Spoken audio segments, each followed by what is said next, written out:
L'éternel recommencement. L'Afghanistan revient à son point de départ. 20 ans après l'intervention américaine qui avait pour objectif de déloger les talibans du pouvoir, voilà les enfants du Mollah Omar qui reprennent le pouvoir après une fulgurante contre-offensive qui a balayé les forces afghanes en quelques jours.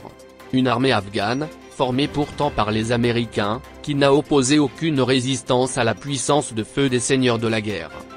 Tout est allé très vite dans ce pays en guerre perpétuelle, et qui n'a jamais été pacifié par les bons et charitables occidentaux, qui ont tourné casaque depuis quelques semaines et plié bagages les uns après les autres, suivant au pas des Américains, laissant le peuple afghan face à ses vrais démons et ses vrais problèmes de non-paix et de guerre éternelle.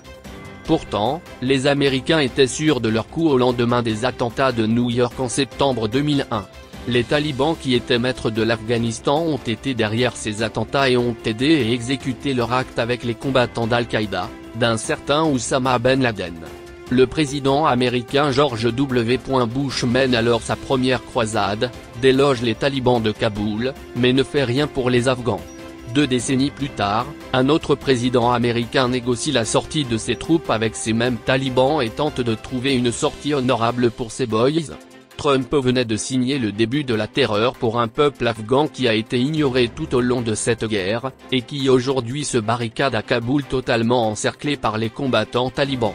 Dans les négociations de Doha, les Américains et les talibans avaient convenu d'un deal de dupes qui ne prenait en compte que leurs intérêts. Les Afghans peuvent aller au diable. Ce n'était pas dans la logique du milliardaire de l'immobilier qui avait un seul slogan America First qu'il a mis en œuvre partout y compris dans ses pourparlers de Doha. Aujourd'hui on assiste aux conséquences de cette débandade militaire américaine qui fuit un pays qu'elle livre à ceux que les USA sont venus combattre initialement. Les Afghans, et les Afghanes en particulier, basculent dans l'horreur absolue. Une horreur qui leur a toujours été promise par les talibans.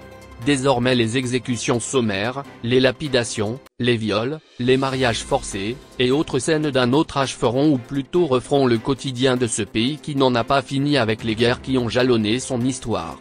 Des scènes que nous reverrons en premier sur les chaînes de télévision occidentales. Et ce sont eux, ces mêmes occidentaux, qui ont abandonné le peuple afghan, qui verseront encore une fois leurs larmes de crocodile.